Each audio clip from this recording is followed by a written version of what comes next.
दोस्तों वीडियो थोड़ी लंबी है 15 मिनट की, लेकिन इसको पूरा देखिएगा, स्किप मत कीजिएगा, क्योंकि इसमें चार्जिंग टेस्ट भी है और साथ ही में इसमें आपको मैंने प्रॉब्लम क्यों आ रही है और सोल्यूशन क्या है वो भी बताया हुआ है। तो यहाँ पे स्टेप बाय स्टेप यहाँ पे मैंने स्टेप्स बताई है, उन सभी को आपको फॉलो करना है। आपका स्लो चार्जिंग का प्रॉब्लम सॉल्व हो जाएगा, साथ ही में ड्रेनिंग और हीटिंग का प्रॉब्लम भी इससे सॉल्व हो जाएगा। तो इस वीडियो को पूरा देखिएगा। हम यहाँ पे लगातार घंटों फालतू वीडियो के अंदर टाइम स्पेंड करते हैं, लेकिन अगर आप ये 15 मिनट की वीडियो पूरी देख लेते हो तो आपको आगे से प्रॉब्लम नहीं आएगी और जो प्रॉब्लम है वो भी सॉर्ट हो जाएगी। तो ऐसे में इस वीडियो को पूरा देखिएगा, अच्छी लगे तो लाइक कीजिएगा। चलिए वीडियो स्टार्ट करते हैं।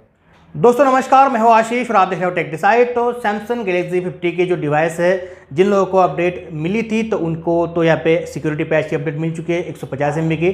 जिन लोगों को एंड्रॉयड 10 और One UI 2 की अपडेट नहीं मिली थी उन सभी को यहाँ पे लेटेस्ट अपडेट यहाँ पे रोल आउट कर दी गई है और लगभग सभी को यहाँ पे अपडेट मिल रही है। तो ऐसे में अगर आपको नहीं मिली तो आप सेटिंग में जाके सॉफ्टवेयर अपडेट में जाके मैनुअली चेक कीजिए, आपको मिल जाएगी। अब यहाँ पे अपडेट तो बहुत से लोगों ने ले ली है, क्योंकि यहाँ पे लेटेस्ट OS है और लेटेस्ट UI भी है। तो ऐसे में यहाँ पे लेना तो चाहिए, क्योंकि यहाँ पे एक्सपीरियंस तो आपको मिलेगा। ऐसे में यहाँ पे अपडेट तो बहुत अच्छी है, लेकिन एक मेजर इशू यहाँ पे फाउंड हुआ है और वो क्या है कि चार्जिंग स्लो होना। बहुत चार्ज फ़ोन स्लो हो रहा है। ऐसे में मैंने भी इस फ़ोन के साथ में जो है वो ये प्रॉब्लम फेस किया है। अब इस फ़ोन को भी मैंने 25 मई को यहाँ पे जो है अपडेट ली थी। ये मेरे फ्रेंड का फ़ोन है और उसके अपडेट यहाँ पे 25 मई को आई थी और मेरे जो फ़ोन को अपडेट आई थी वो 2 महीने पहले आई थी।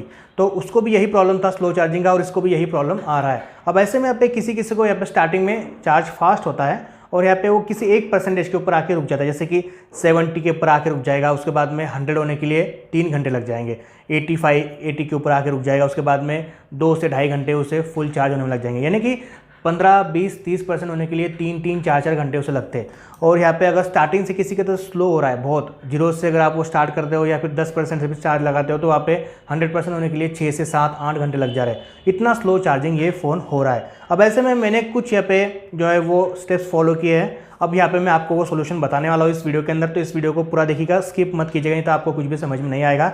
और यहाँ पे ये मुझे भी प्रॉब्लम फेस हो रही थी, तो मैंने सोचा कि इसके ऊपर मैं सब कुछ ठीक से यहाँ पे ये सॉर्ट आउट करने के बाद में ये वीडियो लाऊं, तो इसलिए ये वीडियो मैं बना रहा हूँ। तो ऐसे में यहाँ पे सबसे पहले मैंने चार्जिंग टेस्ट किया इस फ़ोन के ऊपर। तो मेरा फ़ोन कितने देर में चार्ज हो रहा है ये भी आपको यहाँ पे देखने मिलेगा। और यहाँ पे ये जो चार्ज हो रहा है इतने फास्ट तरीके से, ये क्यों हो रहा है? क्योंकि मैंने कुछ स्टेप्स फॉलो किए जो कि आपको फॉलो करने चाहिए, तो आपको भी ये प्रॉब्लम सॉल्व हो जाएगा। ये नॉर्मल प्रॉब्लम है और किसी भी नई अपडेट के साथ में ये ऐसे बग्स होते हैं।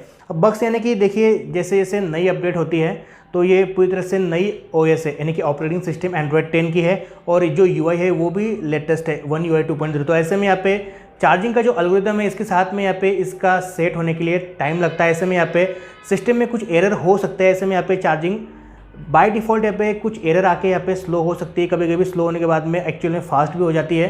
तो ऐसे में आपको यहाँ पे इसको हर तरीके से रीसेट करना होगा। अब ये कैसे करना है वो इस वीडियो में आपको देखने मिलेगा। तो यहाँ पे सबसे पहले चार्जिंग टेस्ट वो आपको मैं बताना चाहता हूँ, वो आप थोड़ा सा शॉर्ट में देख लीजिए, उसके बाद में स्टेप्स फॉलो कीजिए। जो सोल्यूशन है इस वीडियो में आपको मिलेगा, तो वीडियो को स्किप मत कीजिएगा, पूरा देखिएगा। अगर आपको वीडियो अच्छी लगे तो वीडियो को लाइक कीजिएगा और हाँ, आपने तो चैनल को सब्सक्राइब नहीं किया तो सब्सक्राइब करके बेल को दबा करके ऑल कर दीजिए। चलिए वीडियो स्टार्ट करते हैं। तो ये रहा सैमसंग A50 और इसको अभी लेटेस्ट अपडेट मैंने ली है 25 मई को। यहाँ पे आप देख सकते हो 5 बज चुके हैं और बैटरी है 12% पे। हमने स्क्रीनशॉट निकाल लिया है और यहाँ पे हम चार्जिंग को इसे लगा देते हैं। साथ में बाजू में एक मोबाइल है, उसमें हम टाइमर को ऑन कर देते हैं और यहाँ पे हम देखते हैं कि कितने % चार्ज होता है फ़ोन, कितने मिनट में या फिर कितने घंटों में। ओके, यहाँ पे टाइमर स्टार्ट हो चुका है और यहाँ पे है 5 बज चुके हैं यहाँ पे और चार्जिंग है 12% के ऊपर। चार्जिंग फ़ोन लग चुका है। अब देखते हैं कितने जल्दी फ़ोन चार्ज होता है। अब अगर आप सही से देखो तो 13% जो है 1 मिनट 14 सेकंड में यहाँ पे जो है वो 13% हो चुका है। तो लगभग 1 मिनट 20 सेकंड या फिर 1 मिनट 15 सेकंड, इस हिसाब से अगर आप देखो तो 1% यहाँ पे ये फ़ोन चार्ज हो रहा है। अब यहाँ पे फ़ोन 34% पे है और यहाँ पे 35 पे हो चुका है 29 मिनट 45 सेकंड के अंदर। तो यहाँ पे लगभग आधे घंटे में फ़ोन हुआ है 35% चार्ज। पहले हमने 12% के ऊपर लगाया था, तो वहाँ से 12% से अगर आप आगे करते हो तो लगभग आधे घंटे में 23% यहाँ पे फ़ोन चार्ज हुआ है। तो फ़ोन है 58% के ऊपर और यहाँ पे फ़ोन हुआ है 59%, 59 मिनट 48 सेकंड के ऊपर। तो लगभग 1 घंटे में 59% ये फ़ोन चार्ज हुआ है। पहले से यहाँ पे 12% के ऊपर दिखा रहा था, अब वहाँ से अगर आप आगे यहाँ पे कैलकुलेट करते हो तो 1 घंटे में यहाँ पे हुआ है 47%। ओके, तो फ़ोन अभी 99% के ऊपर चार्ज हो रहा है और यहाँ पे लगभग 2 घंटे हो चुके हैं। अब देखते हैं कितना वक्त लगता है। 100% हो चुका है, लगभग 2 घंटे 1 मिनट में यहाँ पे ये फुल्ली चार्ज हो चुका है। तो पहले मुझे यहाँ पे इतना फास्ट स्पीड नहीं मिल रहा था। तो जो स्टेप्स मैंने फॉलो किए वो आपको आगे देखने मिलेंगे, तो वीडियो को पूरा देखिएगा, सोल्यूशन आपको आगे वीडियो में मिल जाएगा। तो आपने चार्जिंग टेस्ट तो देख ही लिया और मेरे फ़ोन को लगभग 2 घंटे 1 मिनट का समय लग रहा है फुल्ली चार्ज होने में, लेकिन यहाँ पे पहले से 12% बैटरी रिमेनिंग थी। तो ऐसे में अगर मैं 0 से 100% करता हूँ फ़ोन को फुल्ली चार्ज, तो यहाँ पे 2.5 घंटे का वक्त लग सकता है। ऐसे में आपके फ़ोन में बहुत से यहाँ पे एप्लीकेशन से आपका फ़ोन फुल्ली लोडेड है, तो ऐसे में आपका फ़ोन जो है वो थोड़ा ज़्यादा और समय ले सकता है, यानी कि 3 घंटे से 3.25 घंटे यहाँ पे फुल्ली चार्ज होने में लग सकते हैं। तो ये नॉर्मल टाइम है, तो यहाँ पे 2 घंटे से लेकर 3 घंटे के बीच में अगर टाइम लगता है तो यहाँ पे इतना कम या ज़्यादा हो सकता है। तो यहाँ पे ये नॉर्मल है। अगर आपका फ़ोन 3 घंटों से ऊपर यानी कि 4, 5, 6, 7, 8 इस तरह से घंटे ले रहा है, इतना स्लो चार्ज हो रहा है, फिर स्टार्टिंग में फास्ट चार्ज हो रहा है लेकिन किसी 1% के ऊपर आके अटक जा रहा है, 70 या फिर 80 के ऊपर, उसके बाद में 20% या 30% होता है, उसे चार्ज होने के लिए 2 घंटे लग रहे हैं, तो यहाँ पे सच में इश्यूज़ है। तो ऐसे में मेरे फ़ोन में भी यहाँ पे इश्यूज़ आ रहे थे, लेकिन मैंने इसे सॉर्ट आउट कर दिया है। अब यहाँ पे हमें जो सबसे पहले स्टेप्स करनी है वो क्या है, तो वो आप बिल्कुल ध्यान से सुनिएगा। और यहाँ पे अगर आपने ये स्टेप्स की है तो उसके बाद में भी कुछ और स्टेप्स भी है, तो वो भी आपको करनी है, तभी आपको यहाँ पे बेनिफिट मिलने वाला है। तो सबसे पहले आपको करना है अपने फ़ोन को फॉर्मेट फैक्ट्री यानी कि रीसेट, हार्ड रीसेट, यानी कि आपके फ़ोन का पूरा डाटा जो है यहाँ पे उड़ जाएगा, यानी कि डिलीट हो जाएगा। तो ऐसे में बहुत से लोग बोलेंगे कि हमने तो हार्ड रीसेट कर रखा है लेकिन कुछ फ़ायदा नहीं हो रहा है, तो इसके बाद में भी कुछ और स्टेप्स है, तो वो भी आपको करनी है। और ऐसे में बहुत से लोग बोलेंगे कि भाई हमें हार्ड रीसेट नहीं करना है, हमारा डाटा डिलीट हो जाएगा, तो उनको बताओ कि मैं और अल्टरनेटिव यहाँ पे जो स्टेप्स बताने वाला हूँ वो इसके आगे है। लेकिन यहाँ पे अगर आप हो सके तो 99% हार्ड रीसेट कर लो। तो आपको अपने फ़ोन को फॉर्मेट क्यों करना चाहिए, और यहाँ पे सिर्फ सैमसंग का ही फ़ोन नहीं, अगर आपके पास में कोई और फ़ोन भी होगा जैसे कि रेडमी, रियलमी, असूस, तो उन सभी फ़ोन को अगर आप यूज़ कर रहे हो तो 6 से 8 महीने के बाद में आपको अपने फ़ोन को फॉर्मेट ज़रूर से करना चाहिए। यहाँ पे क्यों करना चाहिए, तो सबसे पहले बात, अगर ऐसी मेजर अगर अपडेट आती है आपके फ़ोन में, जैसे कि इस A50 में आई हुई है, जैसे कि एंड्रॉयड 10 भी आया हुआ है और One UI 2 भी आया हुआ है। अब ये जो फ़ोन था ये पहले से 9 पाए और यहाँ पे One UI 1 पे चल रहा था, इसके हिसाब से जो चार्जिंग टाइम था या फिर चार्जिंग का एल्गोरिथम था उसके हिसाब से ये सेट था।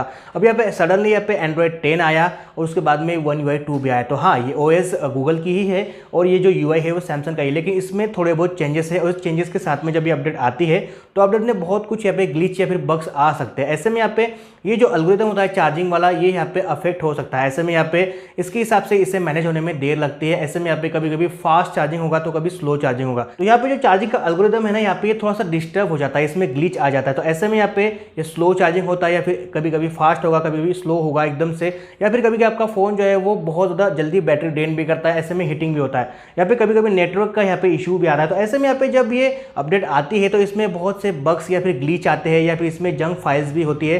तो यहाँ पे कई बार यहाँ पे नेटवर्क को भी अफेक्ट करता है। इसके बाद में कभी कभी यहाँ पे बैटरी जल्दी ड्रेन भी होती है। तो इसको सही से रीसेट करने के लिए, सही से इसको चलाने के लिए आपको यहाँ पे फॉर्मेट करना पड़ेगा। जब भी आप फॉर्मेट करोगे तो आपकी जो सेटिंग होती है या फिर एल्गोरिथम होता है या फिर इसके अंदर की जो सिस्टम्स होती है जिसमें ग्लिच आया हुआ है वो सही से पूरी तरह से फॉर्मेट हो जाता है। और वो पूरी तरह से फॉर्मेट होने के बाद में एंड्रॉयड 10 और One UI 2 के साथ में सही से ऑप्टिमाइज होकर चलने लगता है। तो यहाँ पे ये चीज़ आपको समझनी चाहिए। अब यहाँ पे ये स्टेप जो है आपको आप 2 तरीके से कर सकते हो। आपको पता है, सबसे पहले आप सेटिंग में जाके कर सकते हो या फिर आप अपने फ़ोन के स्विच ऑफ करने के बाद में उसको यहाँ पे वॉल्यूम अप और यहाँ पे जो पावर की को साथ में दबा करके रिकवरी को मोड आएगा, उसके बाद में आप यहाँ पे हार्ड रीसेट कर सकते हो। अब यहाँ पे हार्ड रीसेट करने के पहले आपको अपने फ़ोन का बैकअप लेकर रखना है।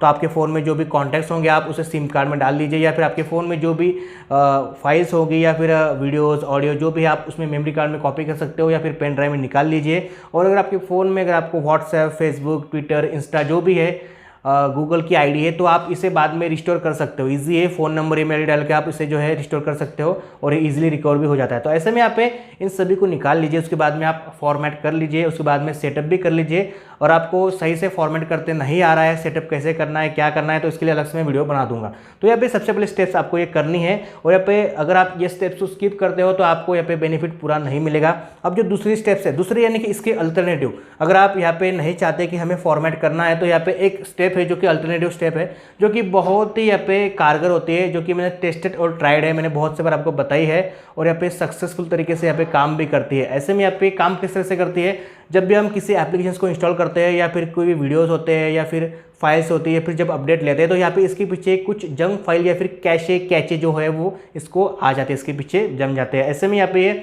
सिस्टम में से नहीं निकल पाते। अगर आप बहुत से अलग अलग कैचे क्लीनर या फिर बूस्टर भी यूज़ करते हो तो ये सिस्टम में से 100% इस कैचे को या फिर कैचे फाइल को निकाल नहीं पाते। ऐसे में ये आपके नेटवर्क को प्रॉब्लम देते हैं। ऐसे में यहाँ पे बैटरी ड्रेनिंग होती है, स्लो चार्जिंग हो सकती है।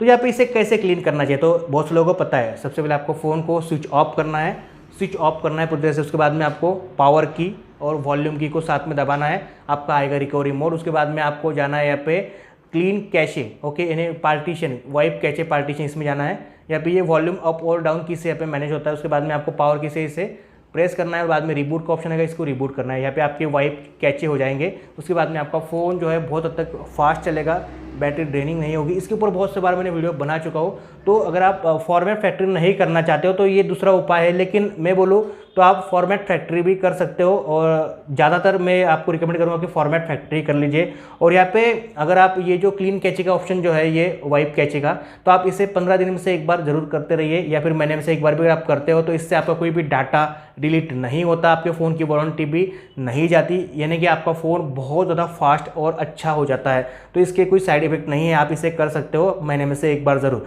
तो फॉर्मेट फैक्ट्री हो सके तो कर लीजिए, और नहीं हो सके तो ये दूसरी स्टेप जरूर करना। अब यहाँ पे अगली स्टेप है वो बिल्कुल ध्यान से देखिएगा, उसके बाद में आपको बहुत ज़्यादा बेनिफिट हो सकता है। स्टेप आपको बहुत ही आसान है यहाँ पे, लेकिन केयरफुली करना है। यहाँ पे आपको टाइप करना है *9900#। इसके बाद में आपको दिखाई देगा सिस्टम डंप, यहाँ पे कहीं पे भी क्लिक नहीं करना है।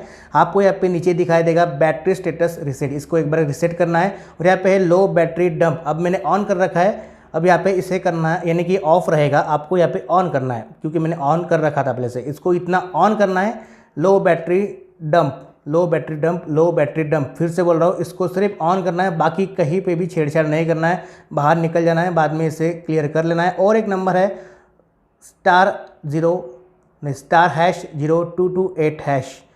ओके, इसके बाद में आपको यहाँ पे क्विक स्टार्ट आएगा, ये आपको शायद से पता होगा नंबर। इसके बाद में आपको आएगा वार्निंग, तो इससे डरने की बात नहीं है। ओके कीजिए, 5-10 सेकंड के बाद में अपने आप फ़ोन चालू होगा, इसको कहीं पे हाथ लगाने की ज़रूरत नहीं है। और आपकी बैटरी कम हो सकती है, 10 से 15% आपकी बैटरी डाउन हो जाती है, इससे डरने वाली कोई बात नहीं है। आपका यहाँ पे जो है फ़ोन फुल्ली यहाँ पे रिसेट हो चुका है, और यहाँ पे इसके अंदर सभी तरीके के प्रॉब्लम यहाँ पे निकल चुके हैं। अब यहाँ पे करना क्या है कि आपके फ़ोन को आपको एक बार फुल्ली यहाँ पे जो है पावर ऑफ कर देना है, पूरा पावर ऑफ करना है, रिस्टार्ट नहीं करना, पूरा ऑफ कर देना है। अब यहाँ पे ऑफ होने के बाद में आपके फ़ोन की बैटरी 5% है, 20% या फिर 50%, जो भी हो, उसके बाद में आपको चार्ज करना है और 100% फुल्ली चार्ज करना है। ओके, पूरा 100% चार्ज करना है। उसके बाद में चार्जिंग को निकाल देना है, और फिर 100% से लेकर 0% तक बीच में आपको कहीं भी चार्ज नहीं करना है, फुल ड्रेन करना है, 0% तक ड्रेन करना है फ़ोन बंद होने तक। बीच में आपको एक बार भी चार्ज नहीं लगाना है। और इतना ड्रेन होने के बाद में फिर आप अपने हिसाब से रेगुलर चार्ज कीजिए, आपको यहाँ पे कोई भी दिक्कत नहीं आएगी स्लो चार्जिंग की। इतने स्टेप्स फॉलो कीजिए, आपको यहाँ पे सभी प्रॉब्लम्स का सोल्यूशन मिल जाएगा। तो ये स्टेप्स आप सही से फॉलो करते हो तो आपको प्रॉब्लम नहीं आएगी। एक एक्स्ट्रा की टिप आपको दे रहा हूँ, आप हमेशा से जब भी आगे चार्ज करोगे फ़ोन को रेगुलरली, तो आपको यहाँ पे चार्ज करते वक्त यहाँ पे पावर सेविंग मोड जो है उसको यहाँ पे मीडियम पे रखना है। और यहाँ पे जो अडाप्टिव पावर सेविंग है इसे ऑन नहीं करना है। अगर आप इसे ऑन करते हो तो चार्जिंग लगाने के बाद में यहाँ पे power saving, medium power saving mode of हो जाता है। तो इसको आपको ऑफ रखना है और मीडियम पावर सेविंग पे रखना है। अब यहाँ पे इसको मीडियम पे करने के बाद में आप यहाँ पे हमेशा से चार्जिंग करोगे तो आपको पावर भी आपकी बचेगी, साथ ही में बैटरी भी जल्दी चार्ज होगी। तो ये सभी स्टेप्स आपने देखे होंगे, आपको सही तरीके से स्टेप बाय स्टेप सभी को फॉलो करना है। आप अगर ऐसा कर लेते हो तो आपको स्लो चार्जिंग के साथ ही साथ नेटवर्क के साथ ही साथ बैटरी ड्रेनिंग और हीटिंग का प्रॉब्लम भी बहुत हद तक कम हो जाएगा। और इसके बाद में आपका प्रॉब्लम सॉल्व हुआ या नहीं मुझे कमेंट में जरूर बताइएगा। आपके कोई सवाल हो, कोई प्रॉब्लम हो तो मुझे कमेंट्स कीजिए, या फिर आप मुझे इंस्टा पे फॉलो कीजिए, डायरेक्टली मैसेज कीजिए, आपको रिप्लाई में करने वाला हूँ। और यहाँ पे अगर आपको प्रॉब्लम सॉल्व होता है तो मुझे जरूर से बताएगा, और नहीं होता है फिर बताएगा। तो बस इतना ही आज के वीडियो में। आपको अगर वीडियो अच्छी लगी हो तो वीडियो को लाइक कीजिए, शेयर कीजिए, सब्सक्राइब कीजिए चैनल को। बस मिलते हैं अगले वीडियो में, तब तक के लिए जय हिंद, जय भारत, बाय बाय दोस्तों।